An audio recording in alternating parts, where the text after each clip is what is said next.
Joe, what do you call two birds stuck together? What? Velcro.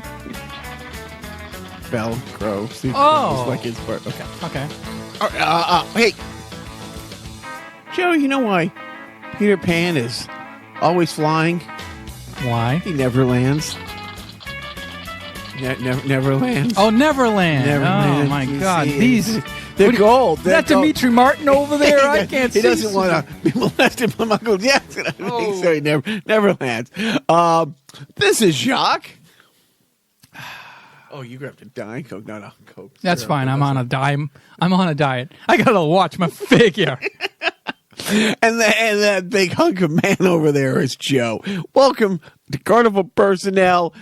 Big week for Joe and I. I'm going to mix it up a little here. Joe and I have a date night. Pretty excited about our date tonight, Joe. I am. I'm glad they brought back amyl nitrate for this reason alone. You see, yeah, I am.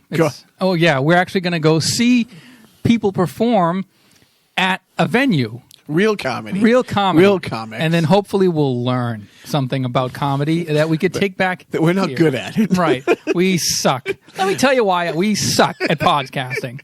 I've never, had the desire to go out ever, and Joe's even less, but there's a thing. It's the 25th year. Comics Come Home, hosted by Dennis Leary and Cam Neely. The lineup's pretty great. Management, I guess, got us tickets 4 months ago. I swear she told me. I swear she didn't. It doesn't matter. She has them anyway. She can't go. So, which is why Joe is going. Because I'm your only other friend. Pretty much. Oh, no. Because I was thinking that. I'm like, well, the funny thing is at first, because she has to work it overnight, she's going to take the boys. Oh, great. I'll get a night off. Not so fast. Even though I'm not going to be there, I'm obligating you to be doing stuff somewhere else. So. Is she going to have Dennis Leary's number so that she can text him during? Is my husband there? Make sure. No, the great thing is, it was supposed to be with her friend and her friend's husband who, it's fine. It's fine. What isn't fine, I don't know, I put this on the rundown. Did you hear that the Hollywood Superman has ceased to be? I did. And I didn't really know about him because I didn't live in L.A. and I don't really follow that kind of stuff closely. But, yeah, the Hollywood Superman that you're talking about is a guy who dressed up. He was like the first. Some people say he's the first. At least, if not the first to really do it as of note. And dude's been doing it for 30 years, or close to 30 years. And by it, you mean dressing up as Superman and walking on Hollywood Boulevard in front of like Man's Chinese. He looked a lot like, and that's how it started. He was a waiter in a restaurant, and somebody, a wannabe actor, somebody pointed out how much he looked like Christopher Reeves, and just kind of took it to heart, and that became his life. He was famous. I mean, there was a documentary. He was a big part of a couple documentaries on that kind of life. He was on Jimmy Kimmel a number of times that shoot right across the street. And you've been out there. It used to be, he's the one that started it, and you would have these great actors in great costumes. Over the last few years, it's really kind of gotten out of hand. Like, also, it's now they now do a lot in Times Square. Yep. Right, these unlicensed, guys dressed up as Elmo that may or may not have a fondness for your 12-year-old daughter while you're taking a picture with them. Those kind of creeps. I mean, there's some, like a couple of years ago when we were in L.A., our little guy who was going through a Pirates of the Caribbean phase, there was a dude, you swear, it was not just Johnny Depp, but Johnny Depp who stepped right out of like the Star Wagon makeup trailer and walked onto the set. It looked amazing. But he actually did do that at a children's hospital. Remember that story? It's funny. A lot, people have done that, but yeah, he did it and he looked amazing. But they have it, and I'm not all for regulating everything, but they started to do that just because people were getting out of hand, and they still are. And lots of times, when people come up, you're trying to take a picture, they're trying to jump in the picture with you and then say, you owe me $5, for taking a picture with me. It's like, no, I don't owe you any. But anyway, so this guy, famous, in that world. But I guess he fell on hard times, ended up being homeless. And there's in one of the documentaries, he lives in a shoe closet. He does it, the square footage of where we're doing the podcast out of. This is like a studio apartment comparison. Literally cut this in half, maybe in a third. It's what he lived in, and it was wall to wall. You couldn't see anything on the wall that wasn't Superman. And he lived above a bowling alley and below another bowling alley. How often do the trains go by? So often you don't even notice. So that way to start off a podcast on a somber note. But so his name was Christopher Dennis, and he's like 52, and the article that I read was from a few days ago, and they said that the cause of death was still unknown. So I don't know. You don't have an update, right? You don't know how he died. I know where they found him. Halfway in a one of those clothing bins. The people were saying, well, maybe he was going in there to either keep warm or to get clothes, it's just it's sad. It really is. But hey, comedy. Well, who had a worse death, Christopher Reeve or this guy? I do feel bad, and I always felt a little bad, but I was the worst person on the planet because I used to make awful Christopher Reeve jokes about, a lot of sight jokes. So we got that. And while we're talking about like Superman, so for reasons we won't discuss, I'm not looking at TV or listening to radio in the past week. And so when I go to the gym, I don't even want to look up because it's always a bank of screens with like FS1, ESPN, NESN, and stuff. So while on the different machines, this week I've been rewatching the original Justice League series, Justice League, the animated series, which is great from... Was it the late 90s? 2001 to 2004 was the first incarnation, and then like 2005 to 2008 was the second. And they're really, really well done. But I'm watching that at the gym the other day, and I catch myself in the mirror as I'm toweling off with a Batman towel, wearing a Flash shirt, watching that. I'm like, wow, you man-child, And seriously, it's like, I always have my Green Lantern ring on me, so I do. There's those moments where, to anyone listening, yes, I'm aware. And you were using a Superman towel. So Batman towel. Oh, no, Batman towel. Flash shirt. That's right. Green Lantern ring. Watching the Justice League. Right. Working out so I can look like those guys at 50. Uh-huh. It'll work out for you. Getting there? Is it getting there? Yeah, it's starting to show. So, Joe, I have not, while talking about my love of all things DC and superhero-ish, I have not yet seen The Joker. I did, however, prepare to be a little jealous, saw the animated Addams Family this week. Ooh, how was it? Afternoon showing. There was only two other people in the theater with the boys. The audio was fucked up. And it's like, and nobody's working there. And the previews were bad. I say the guy at the front. And in my head, I'm like, well, here's the bright side. Is after the movie, I'm going to get my money back. So it's not going to cost me anything. And I feel less guilty about taking a nap. Right. So you got a free nap you were basically homeless for 2 hours. Yeah, but the boys really liked it. Okay. They have low standards, though. Oh, my God, the shit they watch is fucking horrible. Right. It truly is. It was fine, but it was. And I know it's the oldest complaint that people have. It's like, how unoriginal can you get? Like, how many times can you repurpose? And it's fun because, Halloween, the last couple weeks, the boys watched the movies, almost at the original movies from like the 90s, which were from the TV show. I didn't bother to look this up. Maybe I should have. Was it Munsters first and then the Addams Family, or was it the other way around? Gosh, I know that the Addams Family was based on a popular comic strip. So, and I think the Munsters was an original. So I want to say Addams Family was first, and the Munsters was sort of the cash-in. I think. We'll get there. You know what? We'll get there now. And I'll tie it all in. Yeah. So, our good friend John, anybody have a slip and fall case and need, a good lawyer in LA, let me know. I'll set you up with our buddy John. Did you read the article that he forwarded me about Gilbert Gottfried? It was really good. I was actually reading it before you sent it to me, but I didn't finish it. But it was all about, how Gilbert was, telling off-color jokes and how you can't do that anymore.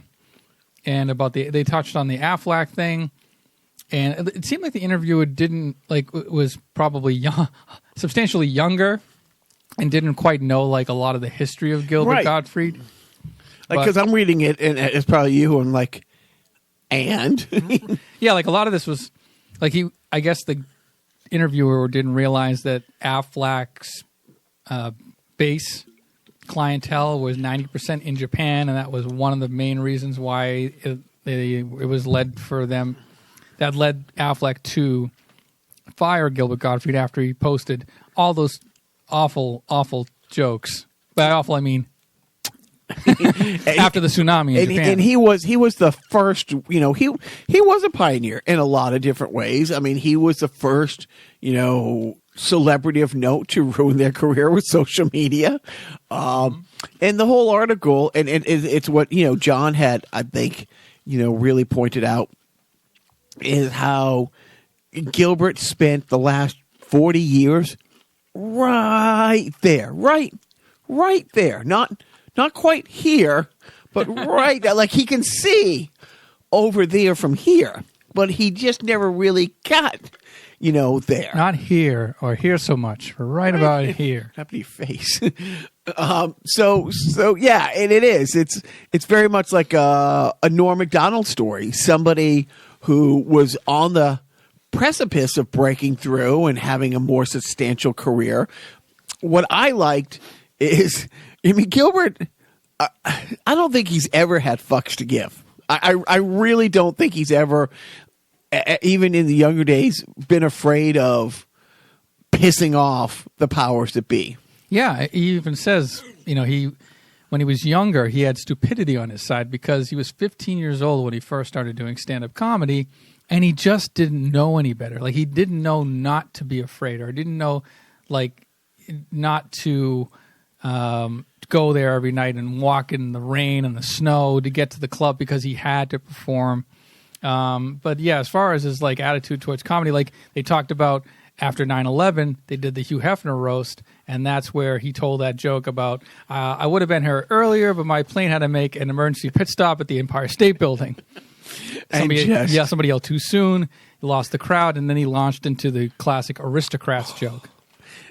Which that documentary is amazing. But, with the Affleck thing, with the roast, but then one day he just stopped getting calls to come to the roast. Although, Jeffrey Ross has become the roast master, which I think he's a bit over. I think he's completely overrated. Well, he's turned it into a cottage industry. That's his thing. He's he knew that's where he was going to be, basically franchise himself, his brand, his style.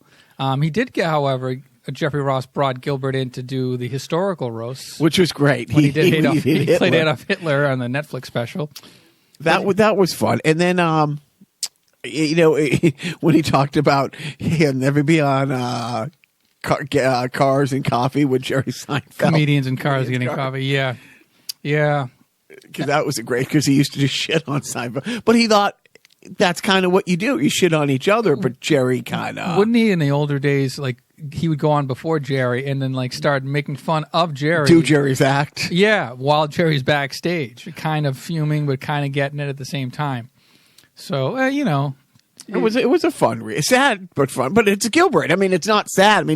Like we said, these are things you just know. Gilbert, I think is my first podcast. The Gilbert Gottfried Amazing Colossal Podcast. That was what got me into listening to podcasts. And so blame him for this fucking piece of shit you're listening to now. Hey, I'm right. Oh, you meant the show, Carnival Personnel. I thought, a little from column A, a little from column B. But it was also the first thing after I started listening to a bunch of episodes. I was at a party of yours at your mom's house with you, and you said, and I said, if you love me, I said to you, if you love me, you will listen to the Gilbert Gottfried Amazing Colossal Podcast. And then you became a devotee until the Patriots started playing. And so now let's bring it back around. We've always, Joe and I have always independently had a love of Paul Lynde, but I think Gilbert helped us take it to another level with all these stories that we would not have known. Gilbert's podcast, he has a lot of iconic people, but he has a lot of bit characters and behind the scenes people. And I don't think you go more than a podcast and a half without somebody having a great Paul Lynde story, to which today Joe's new tax write-off is... Oh, yes. Oh, am I on? You're my line, George? Yeah. So I bought a book for reading because I was influenced... Show off. Because I was influenced by the latest Gilbert Gottfried Amazing Colossal Obsession episode, which is only available on Stitcher Premium, so you have to pay for that. El Cheapo The over Jews. there. What? The Jews. What? So you got to say it in the Paul Lynde voice, because you just said the Jews after I said you got to pay for that. So I'm trying to... Anyways, those Jews. They're the reason I didn't have a bigger career. Anyway, where I'm rambling about is... the author of a biography about Paul Lynde was on the latest Gilbert Gottfried podcast episode, and she got to know Paul personally because when she was 17 years old, she was a fan, like actually had a real genuine crush on Paul Lynde. Like she said in her book, she took down her Donny Osmond posters in 1975 and put up Paul Lynde posters because he was so handsome to her and so funny, and she had a real affinity for him. So she lived the author, this woman named Kathy Fitzgibbon Rudolph. She grew up in in Long Island, and she was obsessed with Paul Lynde to the point where she was doing some research on him at the library about like showbiz people, found some books, and this is 75, mind you. And in one of the books, it had, Paul Lynde's management's phone number. So if you wanted to get into contact with his management, here's the number. So she immediately asked her mom, could she call long distance to Los Angeles for this, this very important phone after call. Her mother beat her, 1975. Maybe the father took turns in here. Anyways, so she calls the management number, and Paul Lynde answers the phone, and he's like, "How'd you get this number?" And she said, "Mo gave it to me. Larry gave it to me." Shit, blew it. Anyway, that was a joke about the Three Stooges. Anyways, she said, "No, I found it in a book." And he said, "How dare a book do that? That's my home phone number." But then they started talking, and she gushed over him. But they had an instant connection over the phone. Did he hit on her? I don't think so. Okay. No. I know. Because he was a gentleman, ahead of the curve. He was woke. I don't know. I think he just liked her. So long story short, she meets him next time he's in New York because he agrees. She's like, as long as your father takes you, And they meet at a hotel that he's staying at where when they arrive, the hotel's on fire, or there's a fire in the hotel, but the lobby's still open. Is this your way of saying Paul Lynde was flaming? He was flaming, yes, that's right. But anyways, she sees him in the lobby. They go have a chat, which was supposed to be for 5 minutes, lasted 2 hours. They established a connection, and she was friends with him until he died in 1982. But it's a pretty. I'm about 3 chapters in. It's a light read. It's only 200 pages, and there's some pictures. And there's pictures of her with Paul and other stuff of younger pictures of Paul when he was a fat kid and growing up and in high school. It talks about how he was 200 and something pounds. He was a really big fat kid. He was he's a tall guy too. He's 6 foot. But yeah, I'm starting to learn more about Paul Lynde than I ever wanted to know. That's impossible. So he wasn't just the Hollywood Squares. He was more than the Hollywood Squares. So yeah, I'm enjoying it, and I'm also going to use that to help perfect my Paul Lynde impersonation because, man, does it need a lot of work. I listened to the last time I did a Paul Lynde, and oof. Was that your Paul Lynde, Charles Nelson, Raleigh duel? No, it was me reading the It's a Great Pumpkin, Charlie Brown. Okay. Which is wonderful. Now, I don't want to rock your world to the core or upset you. And maybe it's the oldest talking point, but I'm just an uncouth, unread, like troglodyte. Has anyone ever brought I up... got to say this, troglodyte. Because you said troglodyte, and that's a little... Yeah. I'm a lesbian caveman. There we go. You're saying, but maybe you're a troglodyte. Okay, go on. Anyone ever talk about how racist Back to the Future is? No. I had this thought on the way over. The other day, I don't know what made me think this other than I'm a bad person, and then I can't wait to get here and ruin Joe's favorite movie. So in the 50s, what's the town that they live in? Hill Valley. Pretty nice town, right? Yes. Well kept. A slice of Americana. And high school, like maybe post high school, black kids sweeping up in the soda shop. Has dreams of being a mayor. Mayor Goldie Wilson, and he gets a little ridiculed by the man, by his Lou. boss. Yeah, he does become mayor, Mr. Carruthers, actually. Correct. He does in the 80s. Right. How's Hill Valley under Goldie? It's it could use some improvement. Yeah. I mean, So what are they saying that? Oh, the town was great till the black guy took over. Possibly. Okay. Possibly. Yeah, I think so. I mean, maybe it was kind of like Mayor Denkins in New York City. And then at the end of the don't movie, know. when Marty is playing Chuck Berry, but his cousin is letting Chuck Berry hear him play Chuck Berry, they saying that white man invented the Chuck Berry sound in rock and roll. Yes. White man invented rock and roll. Black rock and roll. Yeah. So I just wanted to point that out. Oh yeah, I knew that. Okay. That's actually what drew me to it. I was waiting for you to get to the point of where you're going to spoil the movie for me. So the next time I say, hey, our local sports team is playing, let's go to the Buffalo Wild Wing that we went to. Let's not. That was a freak accident, sir. What the fact that the one time we went there, the volume was so loud? Yeah. Did you feel like an old guy? It's too loud. Turn down that music. I can't hear myself shit.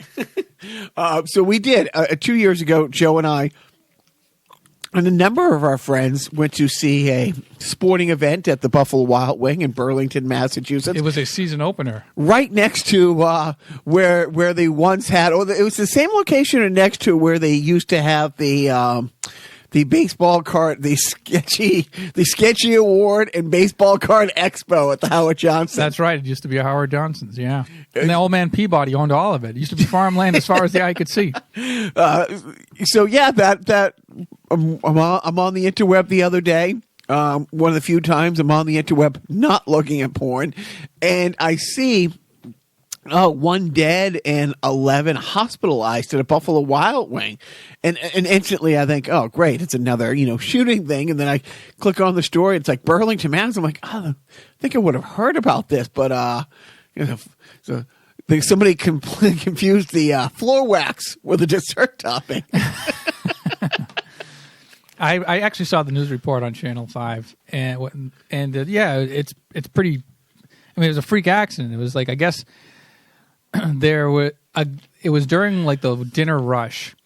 And one employee was going to clean the kitchen floor with a solvent, but didn't realize that they had accidentally had another solvent that had spilled onto the floor in the same location. And the mixture of the two solvents created a hazardous chemical reaction, a toxic chemical reaction. So the spiller actually left, and the manager, some 32-year-old guy, he goes in to try to squeegee out the concoction out the back door, to squeegee it out of there. But he was overcome by the fumes and died, or he got passed out and later died. But yeah, it was sort of just this weird freak accident. But I think they're now making that into a dip at Buffalo Wild Wings. So look for that. So yes, we are bad people. At least we can laugh about it. No, it's funny, Joe and I. There was a Howard Johnson's on that spot years ago, and when we did an old sketch show, it was based. We just used the exterior for there. Hilarious stuff. And do I confuse stuff that we did or the dessert topping floor wax? No, we did that. Oh, that was us. But that was a ripoff of an old Saturday Night Live. Okay, all right. It's a floor wax. Floor wax dessert topping was the SNL sketch. We did. It's a deodorant. It's a dessert topping. Oh, and then somebody comes in. And then I come in. It's both, and I spread this sort of maybe Thousand Island dressing type substance under my bare armpits, and Jacques proceeds to lick it off me. Not directly, because that would be gay. That would be real, or hot. What? Yeah. So jumping now to this week, and what's happening. That what really grinds my gears. What are your thoughts on Bloomberg jumping into the race? Stupid. Waste of time. More billionaires. Why is he doing it? To just, I guess, exert his power. Wrong. To keep his power of in the past week, so he had said, he, like the guy who's in there now for decades, has been threatening to run and sometimes looks into it serious and sometimes doesn't, was saying all last year that he really might. And the people around him said he really might this time. He said he was waiting to see if Joe Biden jumped in. Said things along the line like he Joe Biden can beat this guy and he is attuned to the same politics. Joe Biden jumps in. We don't hear anything from Bloomberg for a while until Elizabeth Warren really starts to make waves. And Elizabeth Warren, what I've always liked about her more than any candidate, I really like Bernie, I always have, but more than any other candidate, she 100% puts out there what her plans are and how she plans to implement things, not these sweeping generalizations. I mean, she even has on her her website a wealth tax calculator that if you want to put in there somebody like a Bill Gates or Bloomberg, what their net worth would be, even if her taxes are put into place. So you can see it's okay, so this guy has $8 billion. I want to tax what we used to. 8. Whatever it is. But whatever billion. No, but seriously, and she wants to go to the taxes that class paid in the mid 80s, before the Reagan started the trickle down bullshit. It's just mind numbing how much money you still have. But that's one of the things. In the last week, and help me with this work because I always fuck it up, the great philanthropist Bill Gates, who has said he wants to die and leave nothing behind. He wants to give all his money away. He has been very outspoken about Elizabeth Warren last week. We know that Zuckerberg is completely losing his shit over the rise of Elizabeth Warren. But this week, Bloomberg is afraid. He wants to come into the race. I'll spend $500 million, to save the $501 million I might lose in taxes over an 8-year Warren presidency. Yeah, and people have been saying this on Twitter, which is where I get all my opinions from and where I form my opinions because I am just an empty vessel. But long story short, billionaires want to control where their money is going and how it's going to be spent. So I think the idea of the government taking hundreds of billions of dollars or even tens of billions of dollars from them each year to spend on whatever, and I think that maybe that's the sticking point, is because a lot of this tax money isn't earmarked for specific spending. A lot of this it goes into a coffer. You know what I mean? And what is the highest priority right now in the budget is defense. So it's almost like, well, with a Bernie, with an AOC, with Warren, they're flat out saying we can pay college debt. This is where the money comes from. We can have Medicare for all. This is where they're not saying we're going to take this money and just go into an unknown fund. It's like, okay, people are saying, how are you going to pay for this? And that's what I like. This is how we're going to pay for it. And I will show you if we raise the Walmart heirs, the Koch brothers, the Gates, the Bloombergs, and I'm not talking the sweeping generalization, people like them, but just take the 20 wealthiest people in the country and have them pay not even their fair share, but 1% more. There goes college debt. I kind of wonder. It makes you wonder. It does make you wonder, though, and maybe Bloomberg is more upfront about his tax returns and how he's taxed currently, but it makes you wonder if maybe the billionaires are afraid of being found out, like being basically audited on how their money has been accumulated, because if they're taxed on it, then that means, now the government has to look even closer at their income, and then that maybe unearth some dubious practices that they might be practicing to earn that money. Like Epstein. Like, where did he get those? Lots of money. Like, where did all that money come from? Right. There's trillions of dollars in dirty money out there right now. So a lot of that money is being washed through charities set up by billionaires. Nice segue. Oh, okay. Speaking of a charity set up by a fraudulent billionaire. By the way, I'm glad you noticed my segue, because it's been sitting down here for weeks. I don't use it that much, but I did buy it, and I'm glad you liked it. I would shut up, Joe. Shut up. We no, it is just, we say it all the time. Everybody on our side of the fence says it. I don't understand how the guy at 1600 Pennsylvania Avenue is not in jail. And I'm not being funny. Yet again, how many times in the past just couple years has he been found guilty of fraud? And this isn't... Well, he hasn't been tried on anything, so he can't be found guilty. Well, that's true. That's true. Good point. So I guess... He's been brought up on fraud charges. How many times has he been accused of fraud? Well, accused of fraud to the point where Trump University had to pay $25 million to make that thing go away. And for the last few years, people have been joking about and talking about the fraudulent, Trump. Everybody, the worst kept secret. Everybody knew that the Donald J.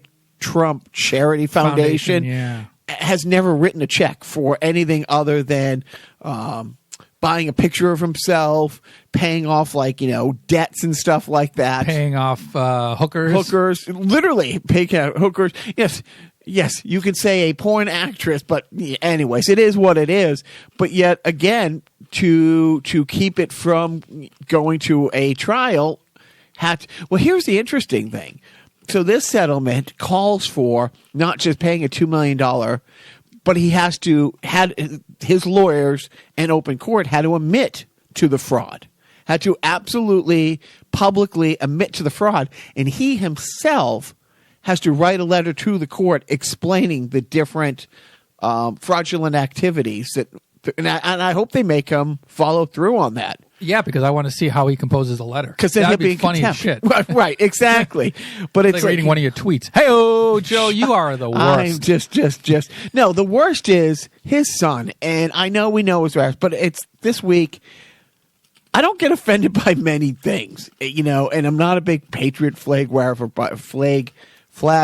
There you go. Take the marbles out of your mouth. I've been to Arlington National Cemetery. It is a haunting kind of vibe and feeling, and the different war monuments and the Vietnam War Monument in Washington, D.C. The piece of shit Trader Todd. Did you hear what he said just the other day? No. This is Veterans Weekend. This post on Veterans Day. Driving by Arlington National Cemetery the other day, it really made him think of the sacrifices that his family has made, the business deals that they've had to pass up on because his father's president, and the I'm trying to think of how he said it, but basically the public ridicule and scorn and stuff, the sacrifices that seeing the rows of soldiers' graves at Arlington made him think of his family's sacrifice. Yeah. You fucking piece of shit. Right. And I can't wait till he's president in 6 years. Or, 6 years? Yeah, 6 years. Isn't that it? Yeah, I think that's what's going to happen.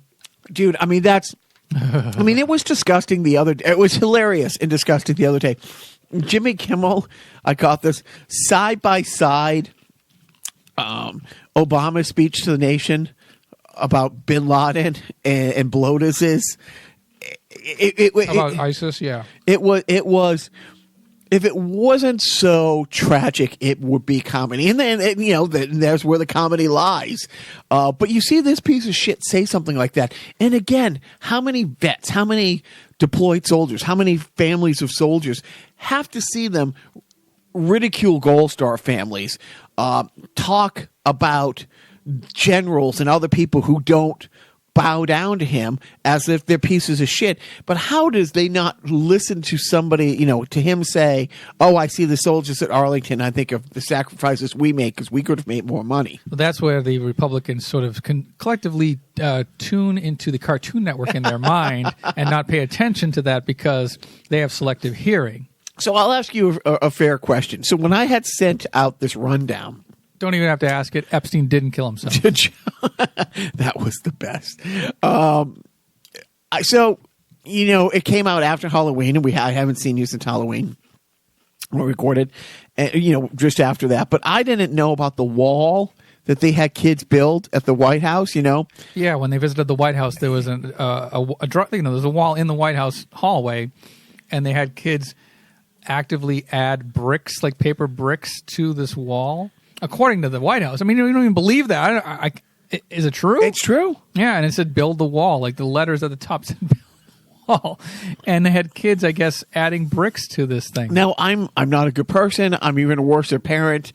And as I point out so many times, what a homophobic, racist, misogynistic piece of shit I am. That said, I've always said, our boys growing up in LA and living in a very diverse neighborhood and stuff like that. And I remember talking to the wife one time. I think our oldest wasn't 2 or was just about 2. Playground right around the corner from our house. And Monday through Friday, it was all Latino.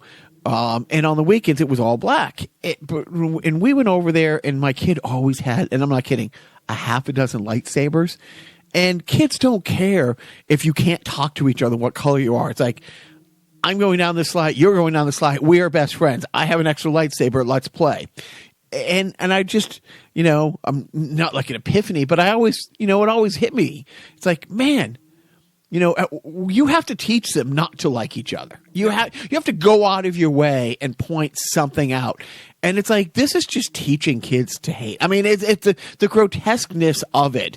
It hit me. But then on the way here, literally, I had to run by Target, and I'm getting the provisions for this recording down in the bunker, because you never know how long we're going to get snowed in here, or right. We could end up eating each other, which I pray we do. It's like, I do look delicious. Like I said. Anyway, so there is a very old gentleman. My dad's 80, but he's a really healthy 80 and active 80.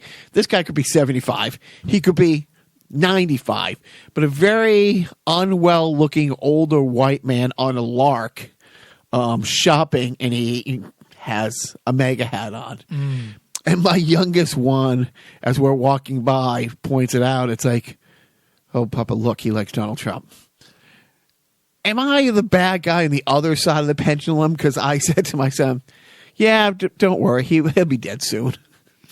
Let's see. Which my son thought was hilarious, but I did. I thought, it's like, yeah, you know what?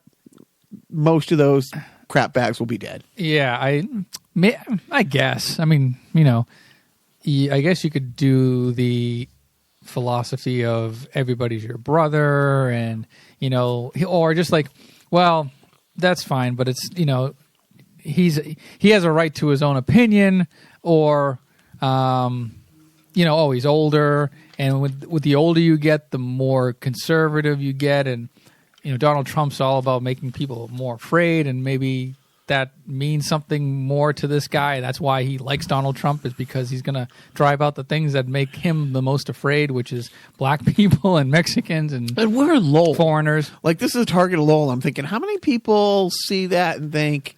He probably, you know what? That guy probably lived in Lowell before the influx of non-white people. Oh, it's always been. It's always been diverse. I mean, literally, it's where the immigrants came. So whatever piece of shit immigrants it was would come to Lowell The first. Irish. The Irish, the Italian, whoever. The drunk Irish. The really drunk oh, Irish. Another kind, right? The bleeding, the fighting Irish, which is the name of a fucking football team. So fuck you if you're offended. The fighting Irish. Right. What's the matter with you? It's like the Redskins. Anyways, don't get me off on the tangent on football names. But, yeah. So, yeah, I don't know, I guess, yeah. But, you know, everybody indoctrinates their kids into all sorts of things. And who knows? But I'm indoctrinating into the right things, right? Well, let's think about this. What about, you heard about Jesse Waters, this guy on the 5 on Fox News? I think he's on the 5, or he's on Fox News. But last week, I guess they did this thing where, like, he reads his tweets from his mom, and his mom is like a really liberal Democratic, like, professor or something, and she basically, you know, text to him, you know, be careful what you say because your hate is really coming out, or, you know, people are, you know, going to find out how much hate. Don't let the hate overtake you on, you know, it's basically pointing out, hey, you're a Republican piece of shit. I love you unconditionally, but maybe don't be such a overt Republican piece of shit on television. And he goes on and just sort of shows it like, that darn mom of mine, always trying to, you know, we always get at each other's nerves, but we love each other kind of thing. So, you know, did his mother try to indoctrinate him, or is it the Alex P. Keaton syndrome where he was, you know, rebelling against a hippie, educated, liberal-leaning parent? So I don't know. I guess, yeah, I don't know. Maybe you should be wearing a MAGA hat, and you know, and that way when your kids rebel against you, your reverse psychology will work. So, and Joe will probably edit this out. You're the only one hearing me say that right now, Joe. Not only the time ready now, but later when you're listening back to this. For self-indulgent theater, will you just play your rant of your Tommy Boy rant when we first see every week? Oh, yeah. I'll preface it in case you do play it. Every week we record for like 30 seconds just to make sure everything's working. I really wish on a week that we can't do a podcast that Joe takes the time to go through and take the 100+ episodes that we've done, these 30-second ramblings. Sometimes they're really awful things. I can't believe the things that come out of my own mouth when I know we're just joking around. But today we just, like, often go on a rant for something, and then Joe just, you know, saw the loose ball at the 5 and picked it up and ran it the 95 yards to the other end zone, doing his one-man interpretation of Tommy Boy, a couple scenes from Tommy Boy. But maybe that's a self-indulgent theater, and if so, enjoy the self-indulgent theater, or this is all being edited out. Yeah, let's talk for 2 hours straight and then not have any record of it. Genius. What an idiot. Shut up, Richard. No, wait, it's got to be your bowl. I mean, you have derailed. Shut up, Richard. Boy, I'm at a loss for words. Look, what he's trying to say is our brake pads are really awesome. Now, let's just say you're driving along, tired in the road.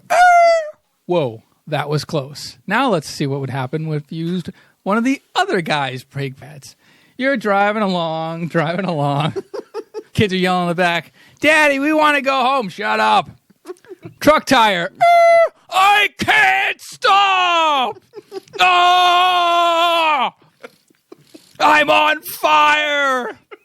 Meat wagon pulls up. Woo, woo. Coroner comes out. Oh, my God. New guy in the back's puking. All because you wanted to save a couple of bucks. Now, don't you think? Get out. Now. Do you validate? And speaking of hot mics when we do our sound checks. It's not on the rundown, but the Amy Robach hot mic. Did you not hear about that story? No. What? Oh wow, you've really been off of social media. Done. Amy, ever since Sunday night. oh my. So, Amy Robach is a reporter on ABC News. She does 2020, and sometimes she does a Good Morning America and stuff. But she's an ABC News reporter. Back in August, she was recorded. It's almost like the "fuck it, we'll do it live" kind of thing. It was it was the roll that was running between segments, either during a commercial break or during a B-roll thing.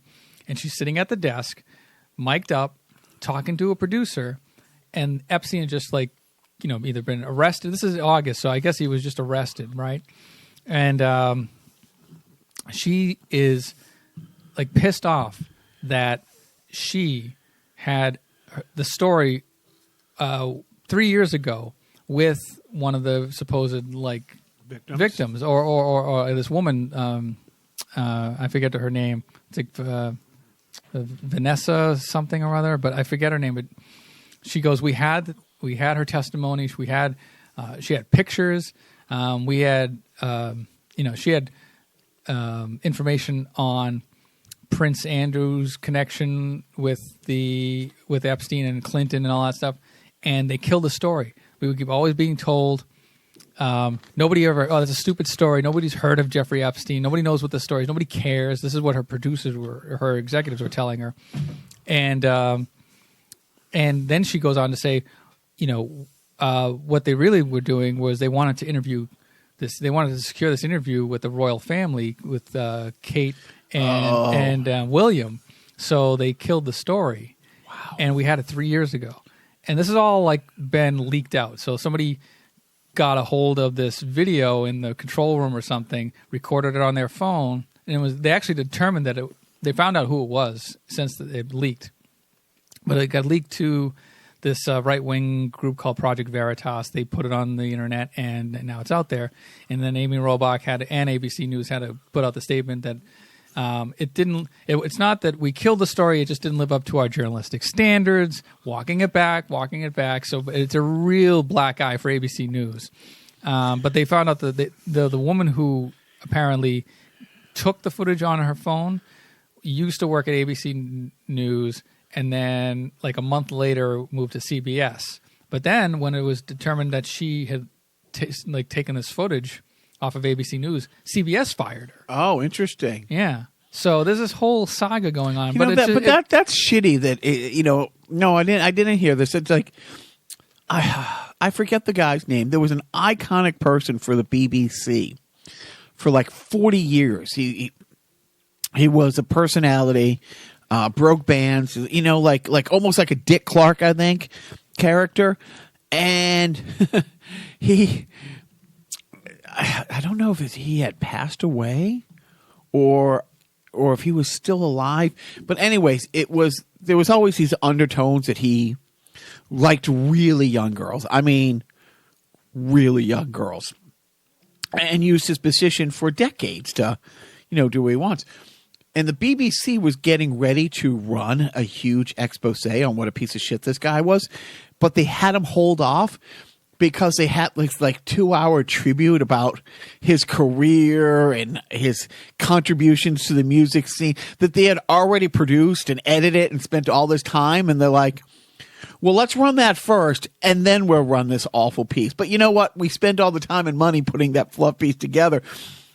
The fact that they would kill a horrible story like that, because they wanted to get an interview with Well, I think they got apparently, according to Amy Robach, she said that they were getting calls from the royal family to, they kill the story. And word got back to them, apparently. Wow. And they are right. And I guess to put a button on it, ABC News said, it wasn't living up to our journalistic standards, but don't worry, we've fleshed out the story, and now early next year we're going to be putting out a special 2020 episode and a podcast about the Epstein story. So now that he's dead, now we'll be bold, and now we can run advertisement on a podcast and make money off of. Yeah, will it focus on who killed him? I don't know, because the official word is that he killed himself. So maybe they'll go with that, you know? But it's so fucking like it doesn't make the media look good. It's one of these things like, God damn it, guys. Right. And then when the other side says fake news, it bleeds into it. It gives it legitimacy. Oh, fuck that. I know. All right, well, let's get into sport. Yeah. Oh, wait, no, we can't. Oh, we're gonna skip the defunct sponsor. Yeah. No, skip it. No, we're not sponsored this week. This is free. This is sponsored by ABC. They're gonna be defunct in a couple. So what do you got down there for sports? Let's see. This just in, hot off the press. No one fucking cares. So let's move on. Good. Let's get right into the good stuff. Video games. What have you played this week? The only thing I've been playing, I got back into Doom. Oh. Like the old school Doom computer game. The 90s version. What are you playing on? I play it on a emulator on my Mac, but it's just I was watching videos of like that. I watched I'm kind of like a millennial. I kind of watch Let's Play videos from people my age who play retro games, and you know that angry video game nerd. Love him. Yeah. So one of his Fred Fox. Looping back to Gilbert. Yeah.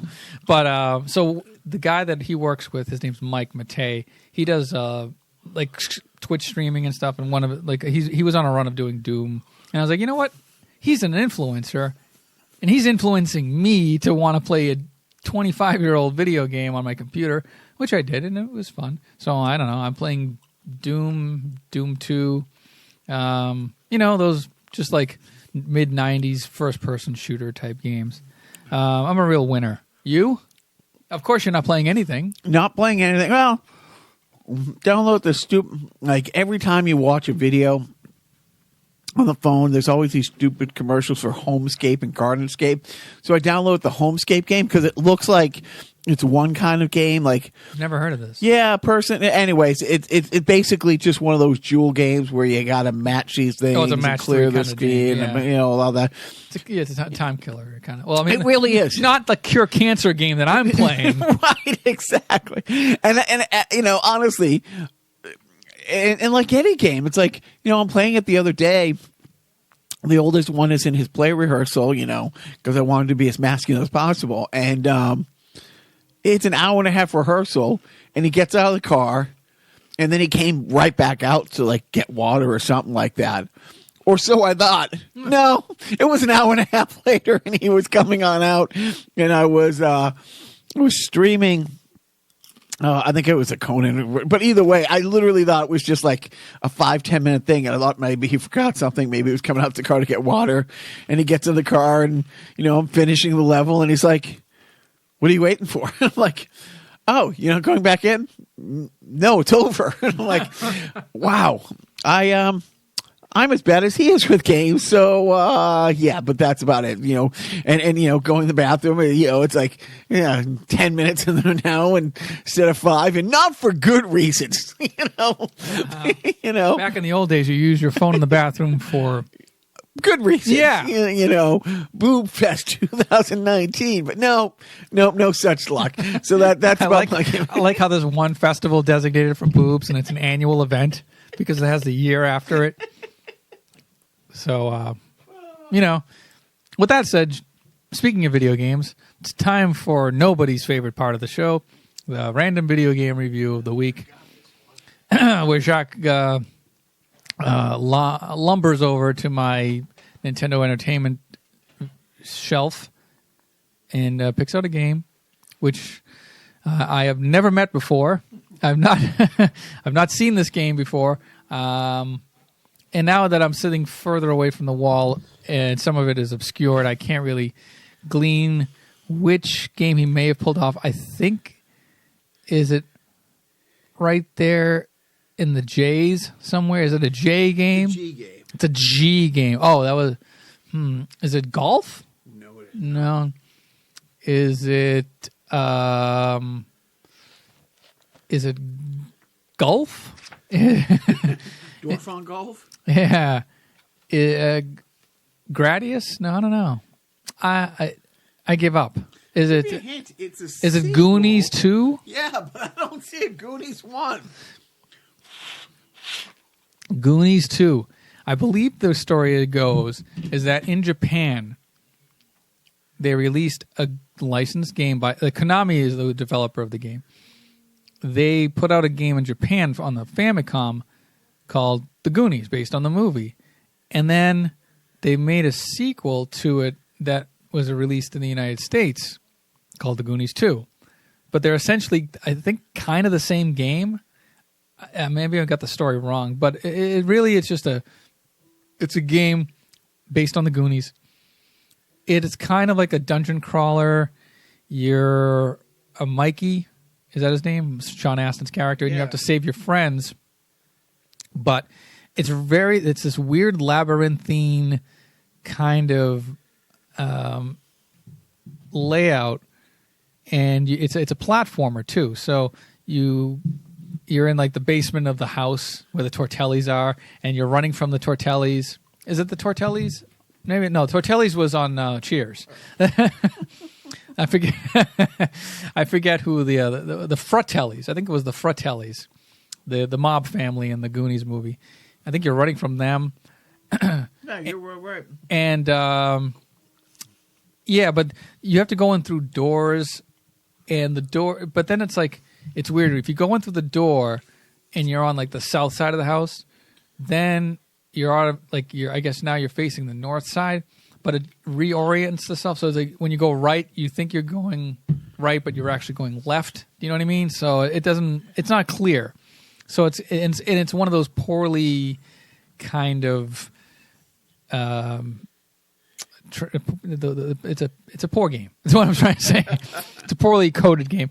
I guess it's fun, but you really have to pay attention to, you have to know like the nooks and crannies. And there's a lot of like guessing where things are. And it's not very linear. It's hard to, and it's also it's in the era of this was made in Japan and it wasn't translated very well to English. So good luck figuring things out. And oh, by the way, we might set up some traps and some secrets that you'll never figure out unless you know how to read kanji or something. So it's but it actually does. The one saving grace that it does have is that it has an 8-bit version of Goonies Are Good Enough by Cyndi Lauper. Oh. So there's that. And by the way, this is the, second anniversary of you seeing Goonies for the first time? So congratulations. Although I will say I have played Goonies 2 before I played Goonies 1. So I'm keeping up my tradition. You did So now Jacques' going to heave over the Ultimate Nintendo book by Pat Contry to read a bit of his review of The Goonies 2. 3 stars. In this adventure, Mikey must travel through the Fratelli's hideout and many subterranean caverns to rescue his Goonie pals and a mermaid. Yeah, I forgot the mermaid thing. How Mikey met a mermaid is deemed unimportant. The game plays in 2 distinctly different styles. Blah, blah, blah, blah, blah, but 3 stars, 87. Early kind of video game from Nintendo. And how many extra nights at the shop would you have to be putting in overtime to buy this if you didn't have said game on shelf? And if I worked at a shop, I would say, I don't know, this would be probably I'm going to say a $10 game.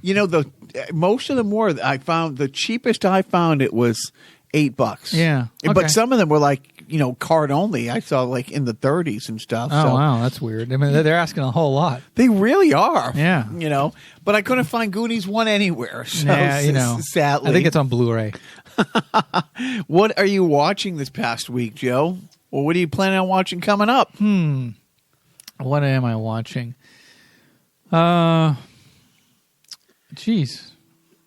Gosh, did I watch that? I don't know what I've been watching.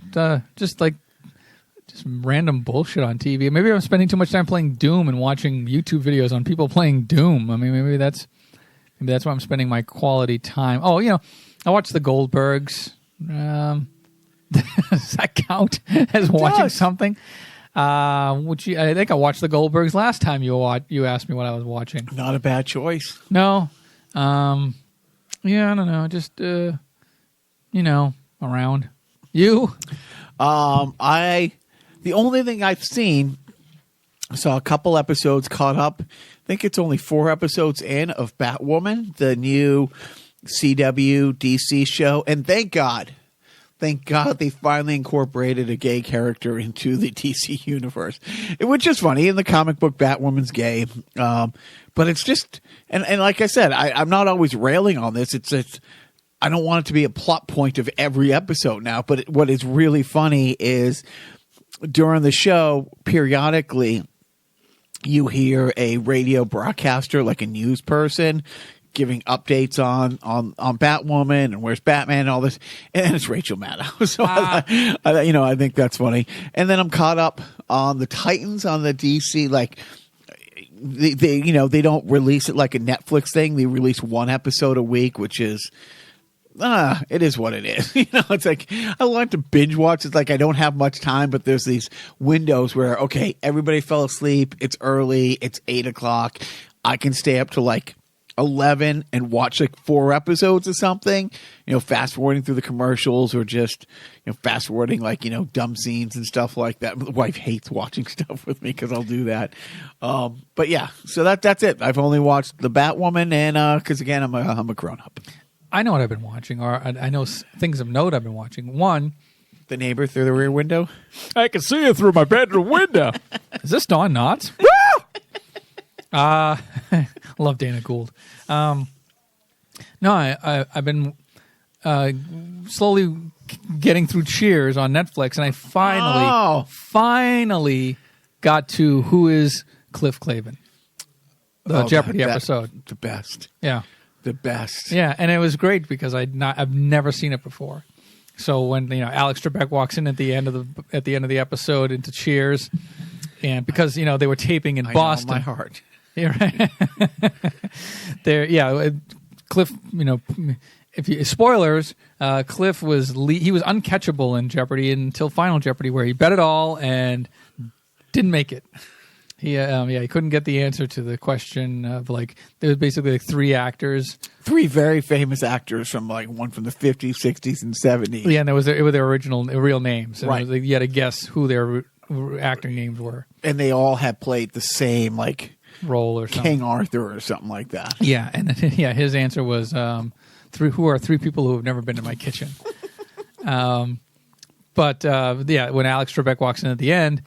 And he sees Cliff, and he sees that Cliff is despondent. But Alex Trebek, says, "You know what? Seeing the way you played, and put it all on the line and lost, it made me think to myself, what am I doing? It could all just end in an instant. So I'm thinking of just quitting Jeopardy." And then Cliff cheers him up. He says, "No, you're the heartbeat of America," or something. That's Chevrolet. But he basically talks Alex Trebek out of quitting Jeopardy, and then Woody comes over and says, "Wow, Mr. Trebek, it was that's very that was amazing that you said all that stuff to Cliff," and then Alex Trebek reveals, "Oh, I just came in for a beer, but when I saw him sitting at the bar, I had to think of something to make him feel better, so I came up with that story about me quitting. He scares me." Oh, the alternative ending is Cliff storms off and says, "I hope you get cancer and die," and just too soon. Yeah, a little too soon. A couple other things. Tournament of Champions on Jeopardy started last week. Jeopardy James came back. Yep. Although he wasn't the highest winner. He didn't go all in on a daily double, and so he only ended his the game with a paltry $30,000. Poor bastard. But somebody else got $36,000. But anyway, so he's going on to next week's semifinals or whatever. But one other game show note: Pat Sajak had an emergency situation. Best tweet of the week. So right, no, not just the news, not the joke that was made about the news that you're referring to. But apparently, Pat Sajak had to have an emergency operation because he had a what was it, a blocked intestine, and they had he couldn't tape, and he'll be out of commission for 2 weeks. He's recovering, but apparently Vanna White will be filling in as host. So the ratings for Wheel of Fortune will go up, I'm sure, as will my boner. But the other thing is that, so you're referring to a tweet about Pat Sajak's blocked intestine surgery, which read how? I'd like to buy a bowel. Because you see the phrase, oh, man. But on the bright side, he's a conservative Republican, so good. Joe, he's a fine man. What are you talking about? No. I have nothing but nice things to say about everybody who works on Wheel of Fortune. So go fuck yourself right in your bias, ass. Little bias. Nothing. Nothing can be further from the truth. A truckload of money so we can buy your love and affection. I'm not made of steel. They backed up a truckload of money to my house. What is your parenting tip for this week? Don't talk with your mouth full. Tell your kids to do the same thing. Over. So management has been working a lot lately, and the other day there was an opportunity, and her little one, literally he got a deck of cards from a friend, and they were playing fish, and I thought, I can go and we can do this, this together thing. But then I thought, you know what? I get a lot of one-on-one time. It'd probably be good for him to have just the one-on-one time with mom. So try to schedule things so that, that each parent can have the one-on-one time. Completely on a different subject, I went and took a nap. So I'm not saying, have them spend time with your significant other so they can have those bonding moments just so you can take a nap. But if the opportunity presents itself to take a nap while they're doing something bonding together, do so because it's good for the kid. And while you're taking that nap, stream our podcast because you know what? It doesn't matter if you hear us or not as long as you click. Thank you. What? Thank you. I would like to know if we got a good bump in our podcasting numbers last week. I don't wanna get anybody's hopes up. Well, let's see if I can take my phone. Oh God. Take a look at the picture. See if you can put some clues together. Okay, I see that our podcast is being streamed on an iPad. It looks to be like an Apple store. So management had to go and have a battery put in her phone the other day, and I just downloaded it. And my oldest one thought that was the funniest thing, and he went to the two tables around there and started streaming. It's probably just one IP address because of it's all on the same thing, but he went and started to play the Carnival Personnel podcast on all the laptops in the Nashua Apple store the other day. So they get it tax free up there as well. Good for them. So yes, so I just thought that you would enjoy. Yeah, so I won't be I won't be as joyous when I read the metrics on this week's podcast. Here's our marketing team now. So that's all I got. That's all I got too. So thanks for listening. Go to your nearest Apple store and download Carnival Personnel and play it on as many devices as possible because I think that bumps up the numbers, and then that way we can get better defunct sponsors. And maybe someday we'll get a live sponsor, but I doubt it. Jacques, you're familiar with sponsors. Oh no, you never actually went to AA. That's a bad joke. I'm sorry. I shouldn't. It's fine. It's a good joke. It's a good joke. I know, but some people, are in recovery, and it affects lots of people. Yeah, but hey, their diseases. They got to go drink. It's not like, I got a disease. I got to go to cancer treatment. What's your disease? I have to go to the bar now. And we have to go to hell now because that was awful. Anyway, Jacques, Biff, Floor, everybody else out there. Rating. People at the Apple Store. Attention Kmart shoppers. Don't forget. She's a truly lovely girl. She's so very strong.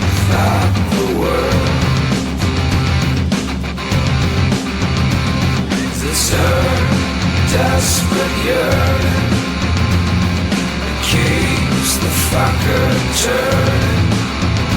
So she's all pissed off at the world.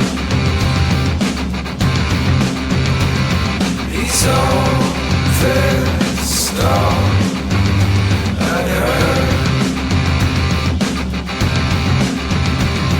It's bad, he can't be sure. It's just the state she's in, or something that he did. Now he's all